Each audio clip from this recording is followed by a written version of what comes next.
Good Friday morning, and thanks for joining us from the Ohio AgNet, voice you know with the news you trust studio, sponsored by Grain Equipment Company, where innovation meets execution. I'm Dusty Sonnenberg. Well, partly cloudy skies, the temperature has dropped to 22 degrees on the barn thermometer. We are now back in sort of a normal February weather pattern with 32 degrees for the high the next several days, and it looks like a chance of mixed precipitation as we go through the weekend. Let's check in now with Dale Minyo as he has an industry update from Valent. Joining me is Dare McDuffie, and he's the Product Development Manager for Seed Protection for Valent USA. Dare, thanks for joining us. And our topic today, we want to talk about seed treatments. What's on it? What could be on it? What's your suggestions? Chris, to what is going on the seed is growing, and there could be a couple factors for that. I think seed treatments are getting more expensive as they're controlling more diseases and insects. And also, I think people are generally a little bit more interested. You might see somebody at the supermarket looking a little bit longer at the back of that box before they put it in their cart. And I think that's the same thing that's happening with seed treatment. Has the ability to understand what's on that label benefited, or is it still a lot of confusion out there in regard to seed treatments? I think all the information is out there. So there's a lot of different avenues that you can go to find this information. We're finding seed treatment, when I started 15 years ago, is when you started to have the true in-the-can solutions. You might have 2, 3 active ingredients. Nowadays, you might have up to 6 to 8 active ingredients on your corn or soybean. And it's really important to know the ratios and the diseases that you're controlling, the nematodes, the insects, and all that information can be found online. That doesn't mean it's easy to find. Do you have a website that'll help people through this explanation? Certainly. If you search Valent USA and seed protection, you can learn a lot about our seed treatments like Intego Sweet Soybean. That's the combination of 3 fungicides and insecticides. It's 2 modes of action for one of your most important diseases, and it's everything that you need to start out the year right. There you go. Starting the year right with Dare McDuffie, Product Development Manager, Seed Protection for Valent USA. Dare, thanks for your time. Thank you very much. And thanks, Dale. I'm visiting today with Dr. Laura Lindsay, OSU Extension soybean and small grain specialist. Dr. Lindsay, a neat program coming up with Science for Success, Soybean Resilience, a blueprint, adapting to climate, cost, and change. And the first of this series will take place on February the 28th. Can you tell us more? Yeah, certainly there's been a lot of extreme weather events in 2024 and other years as well. I think researchers from Ohio State specifically were tapped for this topic because 2024 was really hard for Ohio farmers from a weather standpoint. Northern Ohio was really wet early on, which delayed planting, and then it pivoted to be really dry, where the southern and southeastern part of Ohio was just dry. So a lot of challenges there. And then we had very heavy rainfall from Hurricane Helene around harvest time. So we had really issues throughout the growing season last year in Ohio. It's a really diverse geography represented on this webinar. Science for Success represents 90% of the soybean acres in the U.S. So it's a huge network, and it's always nice to pull from other universities that grow soybeans. And the website to register for that webinar, soybeanscienceforsuccess.org. Let's get a look at your Friday morning weather forecast brought to us by Seed Consultants. Simply better performance online at seedconsultants.com. Dry to finish the week here in Ohio, but we are also a little bit chilly. I'm Chief Meteorologist Ryan Martin. Let's take a look at that Ohio forecast update. Your Friday features below normal temperatures ever so slightly, but they're not here to stay. We do see a significant mild push again as we move through the overnight tonight and especially tomorrow into Sunday. This mild push is going to come with some rain. Rain, I think, spreads over Ohio through the day tomorrow, giving us anywhere from a tenth to 3/4 of an inch coverage, 90% of the state. It's done likely by daybreak or shortly after on Sunday, and colder air comes in from the northwest through Saturday midday and afternoon. The balance of next week is colder, with Arctic air trying to push into the United States, but there is a very active precipitation pattern setting up to our south across the deep south, and I think that's going to be able to throw cloud cover at least our way, but even some potential moisture. Tuesday, Wednesday, Thursday are the days that I'm watching to see if any fringe moisture from activity to the south gets into Ohio, so keep those days cloudy and damp in your thought process right now. I think we dry down a little bit on Friday, February 14th, and then we see a significant mild surge for the weekend of the 15th and 16th, and that mild surge comes with a lot of rain, potentially a half to 1.5 or 2 inches. That's a look at your forecast update. I'm meteorologist Ryan Martin. Thanks, Ryan. Stay tuned. We'll be back with more after this. Here's the scoop. Soybeans are fueling Ohio's dairy farms, one glass of milk at a time. Nationwide, dairy farms use the equivalent of 229 million bushels of soybeans every year. Plus, high oleic soybeans boost milk fat and yield, making farms more profitable. From the fields to your fridge, soybeans power the farms that feed families. Brought to you by Ohio soybean farmers and their checkoff.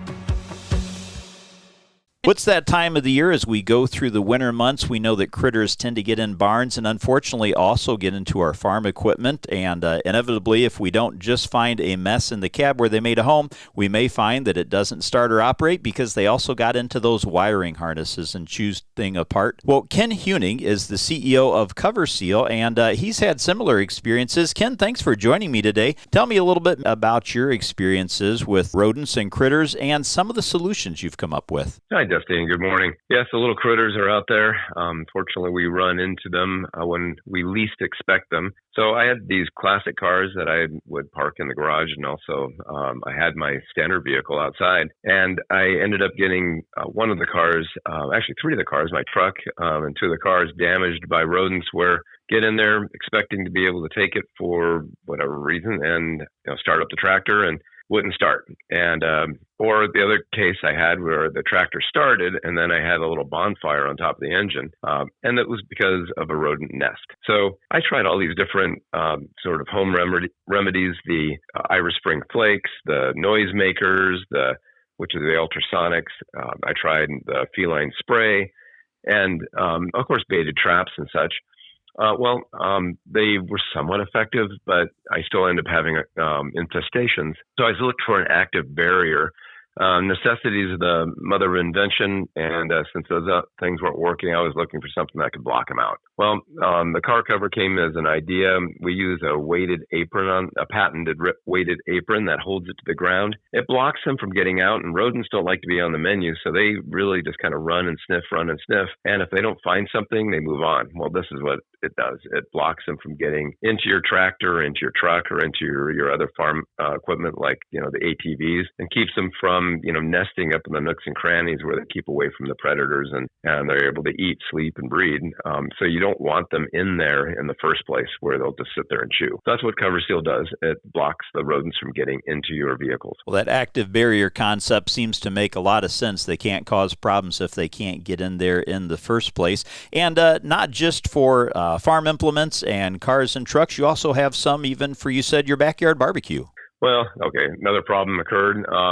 I opened up my barbecue, and sure enough, if I turned that thing on, I would end up grilling with rodent chips rather than my hickory chips. So we made them for barbecues as well. So we got barbecue and patio where they'll get into your patio furniture and they'll start tearing apart the cushions and using the cushion material as their nesting material.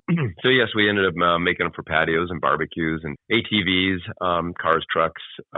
They're just everywhere, and they're a nasty problem. So yes, you can find them for those as well. Well, Cover Seal active barriers seem to be a good solution, and obviously as we're going through now, the end of January into February, we have those up and down temperatures, which does tend to cause rodents to move around a little bit more and seek shelter again. If someone's interested in your company and products, how can they find out more or maybe order some? So we have a really active website, gives you a kind of demonstrative as to what exactly we do, and that is at getcoverseal.com, GETCOVERSEAL.com. And if your listeners would like and to sort of engage in our active solution, they could use the code COVER24, and that would give them a 15% discount if they'd like to try it. But once they try it, we have a lot of repeat customers, because one of the things that people don't realize is when you seal to the ground like we do, wind can't get underneath it, so they don't blow off. So I have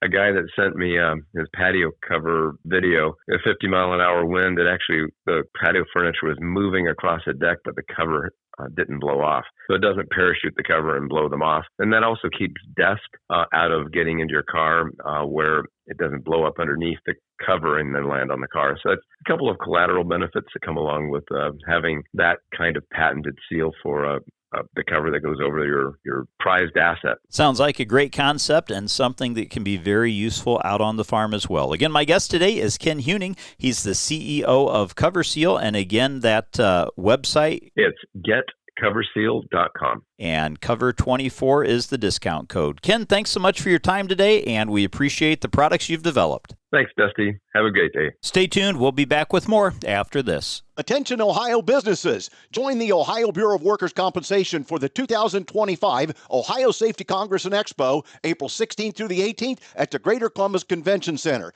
Connect with industry experts, have hands-on training sessions, explore cutting-edge safety solutions with over 300 exhibitors. Whether you're looking to reduce risks, enhance productivity, or build a stronger safety culture, the Ohio Safety Congress is for you. Register at www.ohiosafetycongress.com. It's free. Morton Buildings is holding their annual Building Value Days sales event, running now until the end of February. If you are looking to build, now's the time to lock in your building project and save. Join them for their open house Friday, February 21st, 8 a.m. to 5 p.m., and Saturday, February 22nd, 8 a.m. to 1 p.m. at one of their Ohio construction centers, Caldwell, Kenton, Wilmington, or Worcester. For more information and to find your local office, visit mortonbuildings.com. Certain restrictions may apply. This offer is available on select building styles. Contact your local construction center for more details. Well, Apple Farm Service has announced their planter clinics. They'll be offering 2 days of planter clinics open to all Kinsey and Case IH planter owners or operators, no matter where they purchased or serviced their equipment. The dates are Wednesday, February the 19th, and then Thursday, February the 20th. So right off on February the 19th, this will be their clinics at their Covington location, that at 10120 West Versailles Road. Starting at 10 a.m., they will have their Kinsey planters, and then at 1 o'clock in the afternoon, they'll go into the Case IH planters, then sort of the same schedule the next day at West College Corner on February the 20th. Starting at 10 a.m., they will go into the Kinsey planters, and at 1 o'clock in the afternoon, they'll go over the Case IH planters. Now, they'll cover wear parts and kits to watch and install, annual service walkarounds, some field starting tips, troubleshooting before and during planting, and then different planter monitor troubleshooting, calibrating, as well as new upgrades and kits, and a free lunch at noon is included if you RSVP for either one of those clinics. To register, you can visit their website at applefarmservice.com or call one of the dealerships. They ask you RSVP by February the 12th. Let's take a look at what's impacting our markets. Today's market analysis is brought to you by the Louis Dreyfus Company. Excited to be building the newest state-of-the-art soybean crush facility in Upper Sandusky, Ohio. Phone 574-566-2113 for information on soybean marketing to LDC. Here's Ryan Martin. A mixed bag in the marketplace on a Wednesday at midweek, with corn trading fractionally higher, at least May forward through a new crop. Wheat was down only a couple of pennies, and then you ended up with the soybean market that just took a big old jump off the cliff, finishing down double digits with the March contract down 18.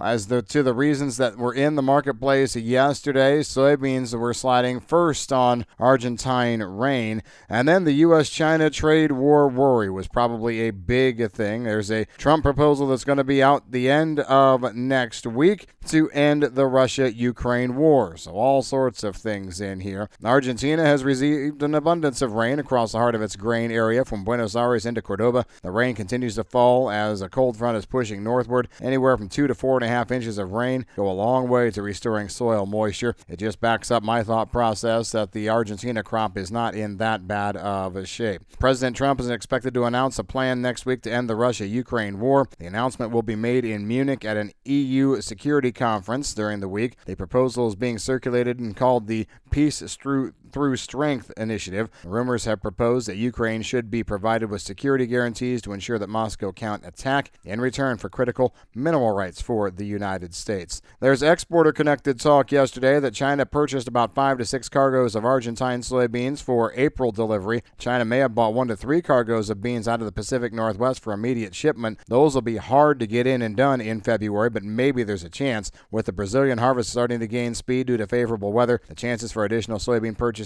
are diminished, and that hit the market relatively hard yesterday. There was a reported sale of 330,000 metric tons of U.S. corn for delivery in the 25-26 2026 marketing year.